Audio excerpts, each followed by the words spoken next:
teman-teman. Assalamualaikum warahmatullahi wabarakatuh. Waalaikumsalam warahmatullahi wabarakatuh. Gimana kabarnya di malam hari ini? Alhamdulillah, luar biasa. Atas nama Allahu Akbar. Alhamdulillah, kita masih diberikan kesempatan untuk berjumpa kembali di kegiatan pembelajaran kita di malam hari ini. Baik teman-teman, sebelum kita memulai pelajaran kita di malam hari ini, marilah kita awali semua dengan membaca doa terlebih dahulu agar apa yang ingin kita pelajari di malam hari ini bisa jadi ilmu yang bermanfaat bagi kita semua, baik bermanfaat di dunia atau bermanfaat di akhirat. Amin ya rabbal alamin. Mari kita awali dengan membaca doa terlebih dahulu. Rapi-rapian, Siap. sikap berdoa, Siap. tangan diangkat, Siap. tundukkan pandangan, Siap. berdoa mulai. A'udzu billahi minasy syaithanir rajim. Bismillahirrahmanirrahim. Allahumma inni 'abduk ibnu 'abdik ibnu amatik nasiyati biyadik ma'adinu fiyya hukmuk adalun fiyya qadar as'aluka bikulli ismin huwa lak sammaita bihi nafsak aw anzaltahu fi kitabik aw 'allamtahu ahadan min khalqik aw ista'sarta bihi fi 'ilmil ghaibi indak an taj'alal qur'ana rabi'a qalbi wa nura sadri wa jalaa huzni wa dhahaba hammi. Amin ya rabbal alamin. Oke, baik teman-teman, sebelum pelajaran dimulai, Ustadz mau tanya terlebih dahulu, apakah ada teman kalian yang tidak masuk? Insyaallah semua. Insya Allah hadir semua ya. Baik, pada kesempatan kali ini kita akan belajar tentang menulis dan memahami hukum bacaan surah At-Tin dari ayat 1 sampai ayat 8. Tujuannya yaitu yang pertama, bisa menuliskan Quran surah At-Tin ayat 1 sampai 4 dengan baik dan memahami hukum bacaan tajwid yang terdapat di dalamnya. Yang kedua, menulis Quran surah At-Tin ayat 5 sampai 8 dengan baik dan memahami hukum bacaan tajwid yang terdapat di dalamnya.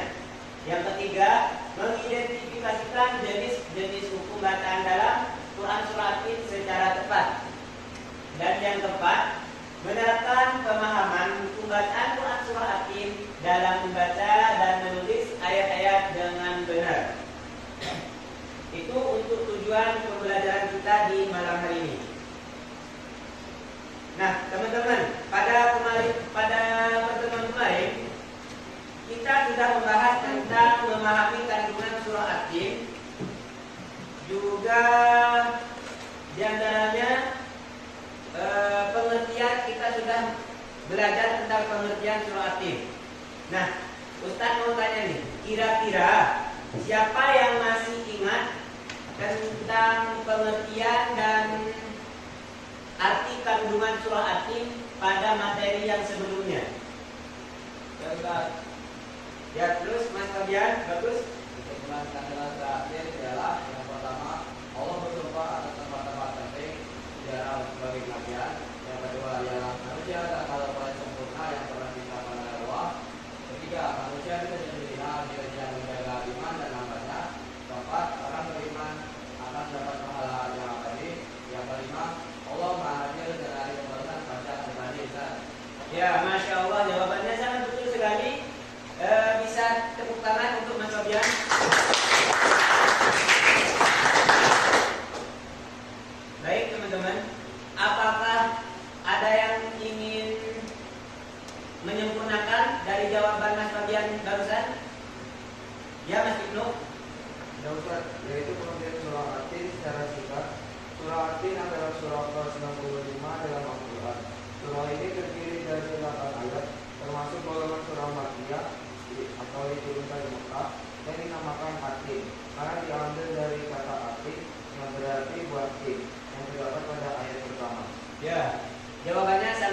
sekali. Tepuk tangan untuk Mas Ito.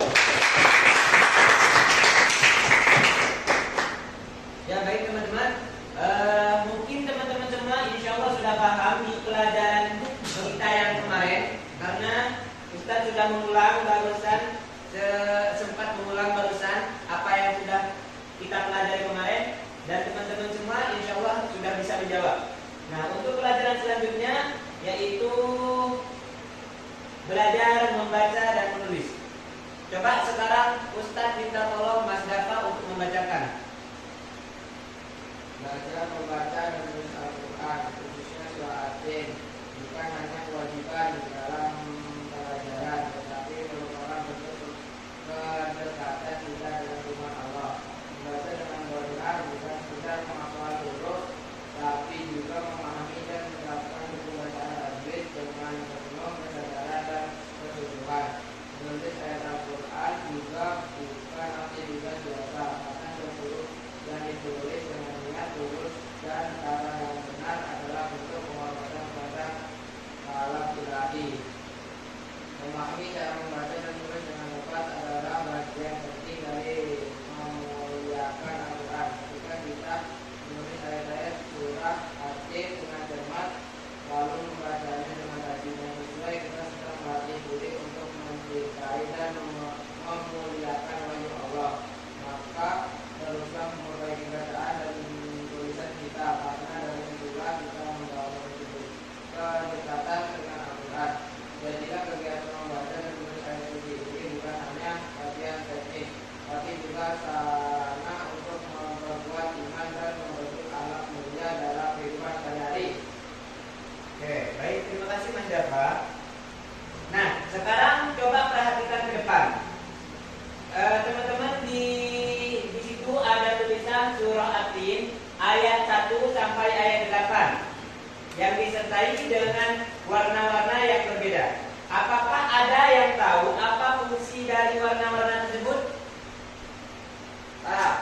Ya, Mas Fabian? Perbedaan warna ialah untuk menunjukkan hukum bacaan yang berbeda di setiap bacaan yang benar. Ya, betul sekali. Jadi, tanda warna-warna di ayat tersebut yaitu hanya untuk menjadi pembeda antara hukum bacaan satu dengan hukum bacaan lainnya. Nah, Ustaz sekarang mau coba ke teman-teman semua. Teman-teman tadi sudah paham tentang hukum tajwid yang sudah dipelajari oleh teman-teman. Nah, sekarang Ustaz mau tunjuk di depan. Teman-teman mengacungkan tangan yang bisa menjawab. Coba perhatikan di depan. Bismillahirrahmanirrahim. Wattini. Wattini. Di sini ada alif lam yang bertemu ta, itu dinamakan hukum bacaan apa? Ya, Mas Aldis? Iqam Syamsiah. Kenapa dinamakan Iqam Syamsiah, Mas Aldis? Karena alif lam bertemu dengan ta. Ta di sini termasuk ke hurufnya apa, Mas Aldis? Iqam Syamsiah. Bagus. Wattini. Ti. Di sini dinamakan hukum bacaan apa? Saya Ustaz, Ya, Mas Fatah. atau bini, Kenapa dinamakan atau ini? karena yang sukun didahului kalimat kasroh. Wah, ternyata sudah paham semua ya. Tepuk tangan untuk Mas Aldis dan Mas Fatah. Terima kasih Mas Aldis dan Mas Fatah. Baik teman-teman, kita sekarang akan lanjut ke manfaat mempelajari tajwid dan hukum bacaannya. Mari kita lihat bersama-sama apa manfaat dan hukum mempelajari tajwid bersama-sama. Ini manfaat mempelajari tajwid dan memahami hukumnya. Coba Ustaz minta tolong Mas Habib untuk membacakan yang ada di depan. Manfaat mempelajari tajwid dan memahami hukumnya. Untuk penghormatan kepada Al-Quran, menjaga keaslian bacaan Al-Quran, menghindari kesalahan makna, meningkatkan kehusuan dalam ibadah, mendapatkan pahala yang lebih besar.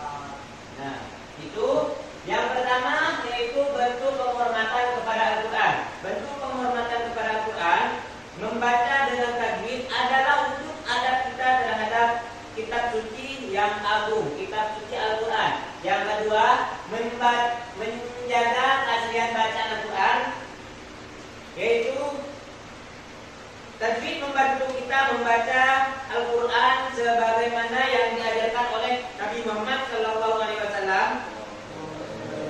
tanpa merubah makna ataupun lafalnya.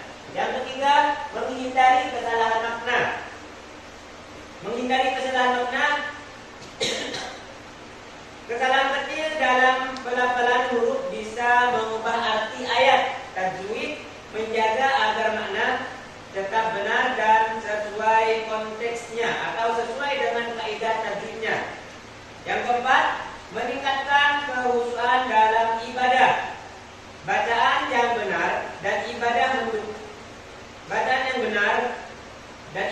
mendukung kehusukan dalam salat dan tilawah. Yang terakhir, mendapatkan pahala yang lebih besar.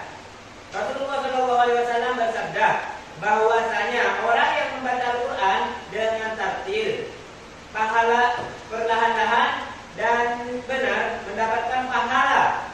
Bahkan yang masih terbata-bata pun diberi 2 pahala. Hadis riwayat Bukhari dan Muslim.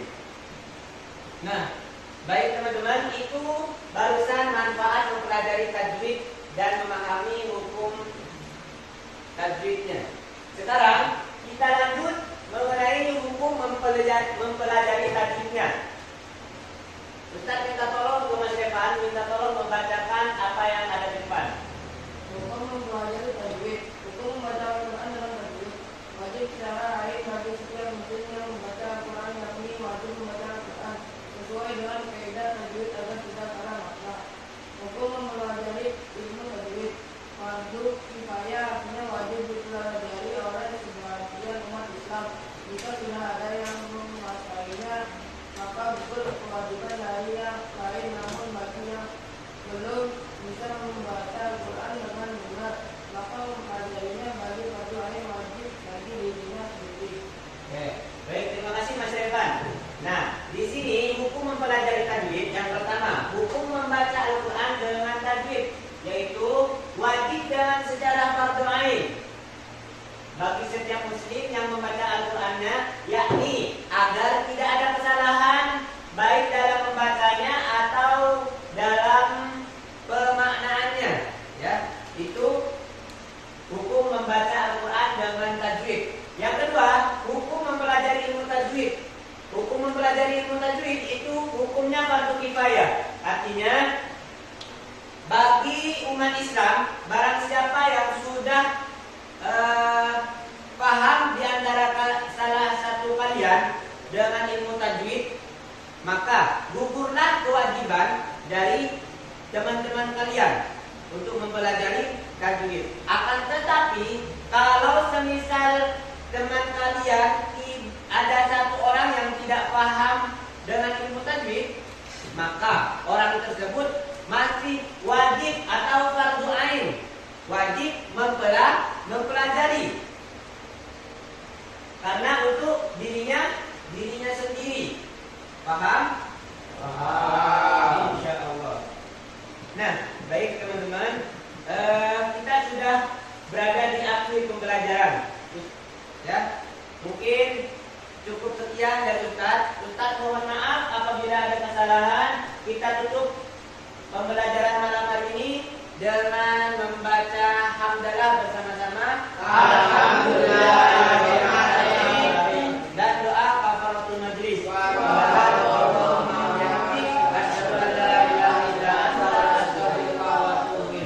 Mungkin cukup sekian dari Ustaz. Ustaz mohon maaf apabila ada kesalahan.